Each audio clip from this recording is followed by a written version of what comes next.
Ben seni ne aklımla ne de kalbimle sevdim. Ben seni sadece ruhumla sevdim. Olur ya, kalp bir gün durur, akıl kaybolur ama ruhum ebedidir. Seni asla unutmaz aşkım. Yıldızlar semada tükenmedikçe, taşlar dile gelip unut demedikçe, ruhum bedenimi terk etmedikçe unutmam seni, unutmam.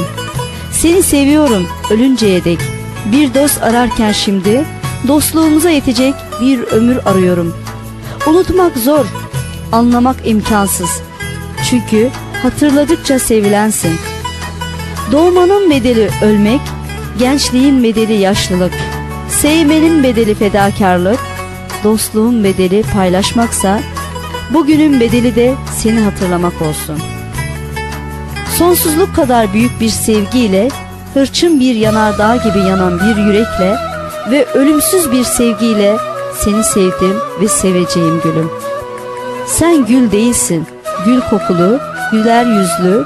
Sen gül değilsin, gül kokulu, güzel, güler yüzlüsün.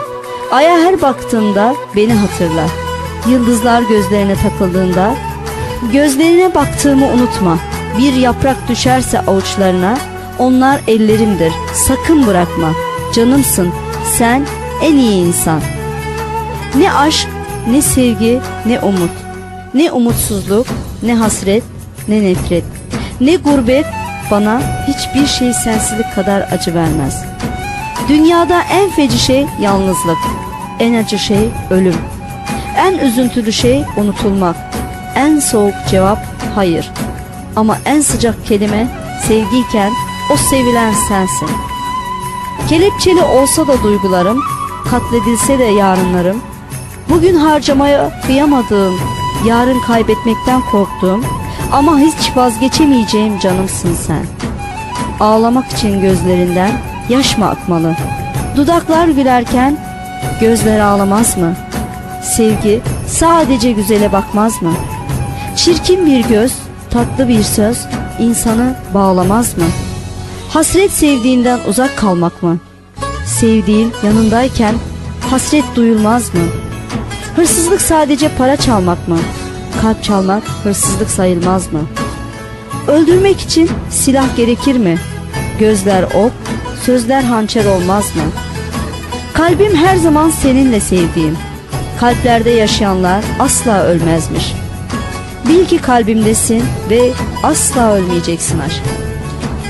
Gönlümdeki ateş, güneşten beter tatlı gülüşün, bir ömre bedel görünce gülümse bu bana yeter. Elvedadan çok acı, ölümden beter, bülbül gülünün dikeni yeter. Sen varsan yanımda acılar biter. Görünce gülümse bu bana yeter. Seven vurulunca ölürmüş. Ama ne yazık ki değil, seven unutulunca ölürmüş.